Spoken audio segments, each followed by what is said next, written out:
ਦੀਪ ਸਿੱਧੂ ਬਾਰੇ ਜਾਂ ਫਿਰ ਲੱਖਾ ਸਿਧਾਣਾ ਬਾਰੇ। ਬਟ ਮੈਂ ਰਿਕੁਐਸਟ ਕਰਦੀ ਹਾਂ ਵੀ ਇਸ ਅੰਦੋਲਨ ਦੇ ਬਹੁਤ ਸਾਰੇ ਹੋਰ ਵੀ ਲੋਕੀ ਪਾਰਟਿਸਿਪੇਟ ਕਰ ਰਹੇ ਨੇ। ਆਪਾਂ ਉਹਨਾਂ ਬਾਰੇ ਕਿਉਂ ਗੱਲ ਕਰਦੇ ਹਾਂ ਜਿਨ੍ਹਾਂ ਬਾਰੇ ਆਪਾਂ ਗੱਲ ਨਹੀਂ ਕਰਨਾ ਚਾਹੁੰਦੇ ਇਸ ਟਾਈਮ ਦੇ ਉੱਤੇ। ਆਪਾਂ ਨੂੰ ਸਿਰਫ ਗੱਲ ਕਰਨੀ ਚਾਹੀਦੀ ਆਪਣੇ 3 ਬਿੱਲਾਂ ਬਾਰੇ।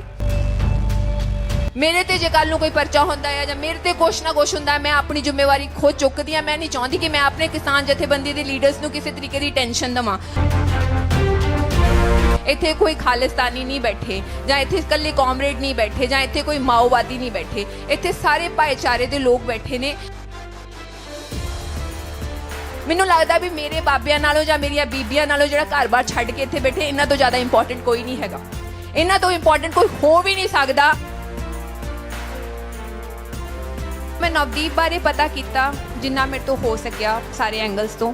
ਸਭ ਤੋਂ ਪਹਿਲਾਂ ਤੇ ਉਹਦੇ ਉੱਤੇ 307 ਦਾ ਪਰਚਾ ਹੈ ਔਰ ਉਹਦੇ ਨਾਲ ਕੋਈ ਰੇਪ ਨਹੀਂ ਹੋਇਆ। ਸਾਨੂੰ ਮਾਣ ਹੈ ਆਪਣੀ ਭੈਣ ਦੇ ਉੱਤੇ ਔਰ ਐਵੇਂ ਹੀ ਸਾਡੀਆਂ ਭੈਣਾਂ ਨੂੰ ਅੱਗੇ ਆ ਕੇ ਲੜਨਾ ਚਾਹੀਦਾ ਹੈ, ਬਟ ਘਬਰਾਉਣਾ ਨਹੀਂ ਚਾਹੀਦਾ। ਮੈਨੂੰ ਲੱਗਦਾ ਇਹੋ ਜਿਹੇ ਅੰਦੋਲਨਾਂ ਦੇ ਵਿੱਚ 307 ਕੀ ਬਹੁਤ ਤਰ੍ਹਾਂ ਦੇ ਪਰਚੇ ਹੁੰਦੇ ਨੇ। ਸਾਡੇ ਕਿਸਾਨ ਆਗੂਆਂ ਦੀ ਡਿਸਰਿਸਪੈਕਟ ਨਹੀਂ ਹੋਣੀ ਚਾਹੀਦੀ, ਭਾਵੇਂ ਕਿਸੇ ਵੀ ਕਿਸਾਨ ਆਗੂ। ਮੈਂ ਪਿੱਛੇ ਜੇ ਸਪੀਚ ਸੁਣੀ ਸੀਗੀ ਕਿ ਰਾਜੇਵਾਲ ਜੀ ਦੇ ਬਾਰੇ ਕੋਈ ਗਲਤ ਬੋਲ ਰਿਹਾ ਸੀਗਾ। ਮੈਂ ਇਹੀ ਕਹਿਣਾ ਚਾਹੁੰਦੀ ਹਾਂ, ਵੇਖੋ ਉਹ ਸਾਡੇ ਵਾਸਤੇ ਗਵਰਨਮੈਂਟ ਦੇ ਨਾਲ ਟਾਕ ਕਰਦੇ ਨੇ। ਵਾਹਿਗੁਰੂ ਜੀ ਕਾ ਖਾਲਸਾ, ਵਾਹਿਗੁਰੂ ਜੀ ਕੀ ਫਤਿਹ। ਮੈਂ ਜਦੋਂ ਵੀ ਆਉਂਦੀ ਹਾਂ ਸਟੇਜ ਦੇ ਉੱਤੇ, ਮੈਂ ਕੁਝ ਐਸੈਂਸ਼ੀਅਲ ਪੁਆਇੰਟਸ ਜਿਹੜੇ ਮੈਨੂੰ ਸੋਸ਼ਲ ਮੀਡੀਆ ਦੇ ਉੱਤੇ ਵੇਖਣ ਵਾਸਤੇ ਮਿਲਦੇ ਨੇ, ਖਾਸ ਕਰਕੇ ਮੇਰੇ ਯੂਥ ਭੈਣ ਭਰਾਵਾਂ ਵਾਸਤੇ। ਸਭ ਤੋਂ ਪਹਿਲਾਂ ਮੈਂ ਪਿਛਲੀ ਵਾਰੀ ਆਈ ਸੀਗੀ ਤੇ ਮੈਨੂੰ ਬਹੁਤ ਸਾਰੇ ਕੁਐਸਚਨ ਹੋਏ ਸੀਗੇ ਨਵਦੀਪ ਬਾਰੇ ਕਿ ਭੈਣ ਤੁਸੀਂ ਉਹਨਾਂ ਵਾਸਤੇ ਕੀ ਕਰ ਰਹੇ ਹੋ। ਔਰ ਮੈਂ ਜਿਵੇਂ ਟਿਕਰੀ ਬਾਰਡਰ ਤੇ ਸੀਗੀ ਤੇ ਉੱਥੇ ਨਾ ਹੀ ਨੈਟ ਚੱਲਦਾ ਸੀਗਾ ਪਿਛਲੇ ਦਿਨੀ ਔਰ ਨਾ ਇਲੈਕਟ੍ਰਿਸਿਟੀ ਹੁੰਦੀ ਸੀਗੀ ਸਾਡੇ ਟੈਂਟ ਦੇ ਵਿੱਚ, ਤੇ ਇਲੈਕਟ੍ਰਿਸਿਟੀ ਵੀ ਨਹੀਂ ਸੀਗੀ, ਵਾਈਫਾਈ ਵੀ ਨਹੀਂ ਸੀਗਾ। ਸੋ ਮੈਂ ਨਵਦੀਪ ਬਾਰੇ ਪਤਾ ਕੀਤਾ ਜਿੰਨਾ ਮੇਰੇ ਤੋਂ ਹੋ ਸਕਿਆ ਸਾਰੇ ਐਂਗਲਸ ਤੋਂ। ਸਭ ਤੋਂ ਪਹਿਲਾਂ ਤੇ ਉਹਦੇ ਉੱਤੇ 307 ਦਾ ਪਰਚਾ ਹੈ ਔਰ ਉਹਦੇ ਨਾਲ ਕੋਈ ਰੇਪ ਨਹੀਂ ਹੋਇਆ। ਇਹ ਮੈਂ ਕਲੀਅਰ ਕਰਨਾ ਚਾਹੁੰਦੀ ਹਾਂ ਸਾਰਿਆਂ ਨੂੰ, ਬਿਕਾਜ਼ ਬਹੁਤ ਸਾਰੀਆਂ ਫੇਕ ਨਿਊਜ਼ ਜਿਹੜੀਆਂ ਸੋਸ਼ਲ ਮੀਡੀਆ ਦੇ ਉੱਤੇ ਹਰ ਜਗ੍ਹਾ ਦੇ ਉੱਤੇ ਆਉਂਦੀਆਂ ਨੇ, ਪਰ ਅਸੀਂ ਉਸ ਫੇਕ ਨਿਊਜ਼ ਦੇ ਪਿੱਛੇ ਪਤਾ ਨਹੀਂ ਕਰ ਪਾਉਂਦੇ, ਹੈ ਨਾ। ਬਹੁਤ ਸਾਰੇ ਲੋਕੀ ਝੂਠ ਬੋਲਦੇ ਨੇ। ਹਾਂ, ਉਹਦੇ ਨਾਲ ਕੁੱਟਮਾਰ ਜ਼ਰੂਰ ਹੋਈ ਹੈ, ਕਿਉਂਕਿ ਕਿਸਾਨੀ ਅੰਦੋਲਨ ਦੇ ਵਿੱਚ ਜਦੋਂ ਤੁਸੀਂ ਕਿਸੇ ਵੀ ਅੰਦੋਲਨ ਦੇ ਵਿੱਚ ਪਾਰਟਿਸਿਪੇਟ ਕਰਦੇ ਹੋ, ਮੈਨੂੰ ਇਹ ਲੱਗਦਾ ਹੈ ਵੀ ਤੁਸੀਂ ਜਦੋਂ ਆਪਣੇ ਹੱਕਾਂ ਵਾਸਤੇ ਲੜਦੇ ਹੋ ਤੇ ਪੁਲਿਸ ਇੰਟਰਫੇਅਰ ਕਰਦੀ ਹੈ। ਕਿਸਾਨਾਂ ਵਾਸਤੇ ਜਾਂ ਮਜ਼ਦੂਰਾਂ ਦੀ ਵੇਜਸ ਵਾਸਤੇ ਉਹ ਲੜ ਰਹੀ ਸੀ, ਹੱਕਾਂ ਵਾਸਤੇ ਲੜ ਰਹੀ ਸੀਗੀ।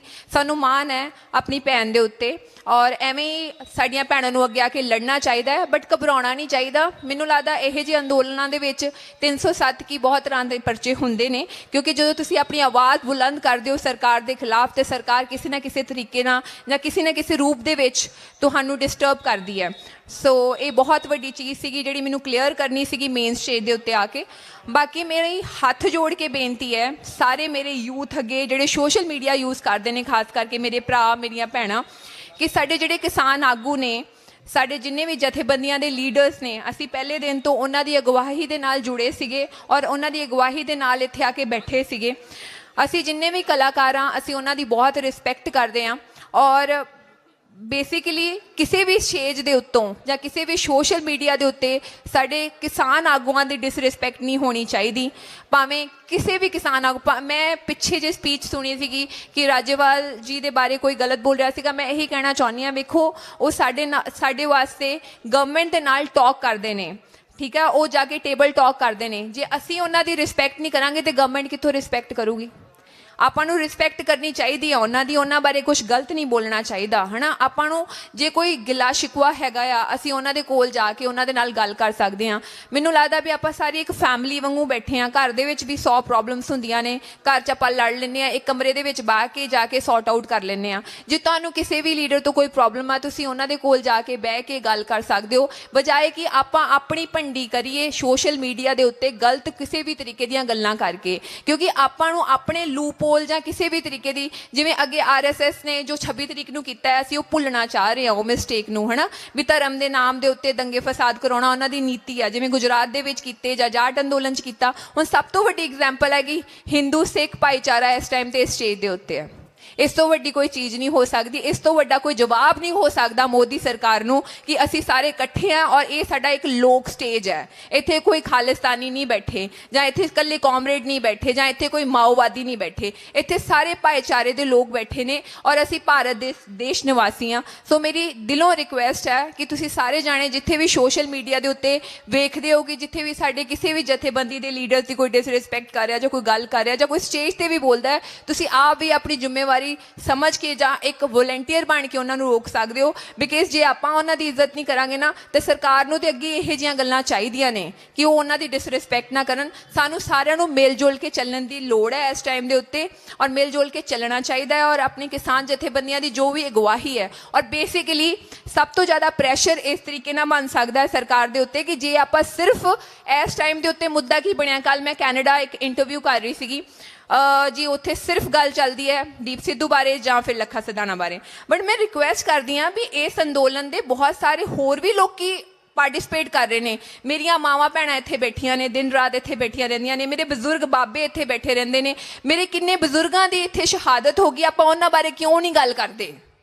उन्हां दा की योगदान आ? उन्हां दा भी ते इक्वल योगदान है ना। पहले दिन तो आके बैठे आपां उन्हां बारे क्यों गल करते हैं जिन्हां बारे आपां गल नहीं करना चाहते इस टाइम दे उत्ते? आपां नूं सिर्फ गल करनी चाहिए अपने 3 बिल्लां बारे, अपने सब तो ज़्यादा इंपॉर्टेंट बिल बारे कि असेंशियल कमोडिटी एक्ट की आ। जमाखोरी साडे देश दे विच नहीं होनी चाहिए। ये एक एक बच्चे नूं, एक एक भरा नूं, एक एक भैन नूं अपने सोशल मीडिया के उत्ते स्ट्रोंगली पाउणा चाहिए आ। आपां नूं इस टाइम दे उत्ते किसी बारे गल नहीं करनी चाहिए, ना 26 तरीक की गल करनी चाहिए, ना किसी बंदे की गल करनी चाहिए है कि ओहदा इस अंदोलन दे विच की पार्टिसिपेशन आ। मैनूं लगदा भी मेरे बाबियां नालों जां मेरियां बीबियां नालों जिहड़ा घर बार छड्ड के इत्थे बैठे इन्हां तो ज़्यादा इंपॉर्टेंट कोई नहीं हैगा। इन्हां तो इंपॉर्टेंट कोई हो भी नहीं सकता। जिहड़े बेचारे ट्रालियां दे विच सौंदे ने, जिहड़े अपना घर बार छड्ड के इत्थे बैठे ने, इन्हां तो ज़्यादा होर स्टार कौन हो सकता है? आपां किसी नूं क्यों क्रेडिट दईए? आपां नूं क्रेडिट नहीं चाहिए। इत्थे आपां सिर्फ 3 बिल्लां दी गल करन वास्ते आए हैं। सारे अपने सोशल मीडिया के उत्ते जिथे भी कोई किसी के बारे गल करता जां कोई इंटरव्यू च भी गल करता, कहंदे ना पहले असीं आपां कंगना नूं अवॉइड सैक्टर दे विच पाया सीगा, असीं यही कह सकते हैं। वेखो जी, इस अंदोलन दे विच परचे हर किते हुंदे आ और हर कोई जिम्मेवार आ। अज मैं इस अंदोलन दे विच पार्टिसिपेट कर रही हाँ। मेरे फादर साहब ने किया सीगा, है ना। सारिਆਂ ਨੂੰ ਆਪਾਂ अपनी जान तली ते रख के तुरते हैं ਜਦੋਂ ਆਪਾਂ किसी चीज़ के उत्ते तुरते हैं। कल ਨੂੰ मेरे ते कोई परचा ਹੁੰਦਾ है ਜਾਂ मैं सरकार के खिलाफ बोलती हाँ, ईडी का भी डर पाਉਂਦੇ ने। सारे बॉलीवुड स्टार्स नहीं खोल के बोलते बिकॉज उन्होंने इनकम टैक्स का ਜਾਂ ईडी का डर ਹੁੰਦਾ ਆ ਜਾਂ ਕੰਮ ਦਾ डर ਹੁੰਦਾ ਆ। जो तुसी अपना सारा करियर बार काम कार छड्ड के इत्थे बैठे जो, फिर तुहानूं डरन की लोड़ ही नहीं किसी भी गल दी। मैं अपनी जिम्मेवारी खुद चुकदी हाँ। मेरे ते जे कल नूं कोई परचा होंदा है या मेरे ते कुछ ना कुछ होंदा है, मैं अपनी जिम्मेवारी खुद चुकदी हाँ। मैं नहीं चाहती कि मैं अपने किसान जथेबंदी के लीडर्स नूं किसी तरीके की टेंशन देवां।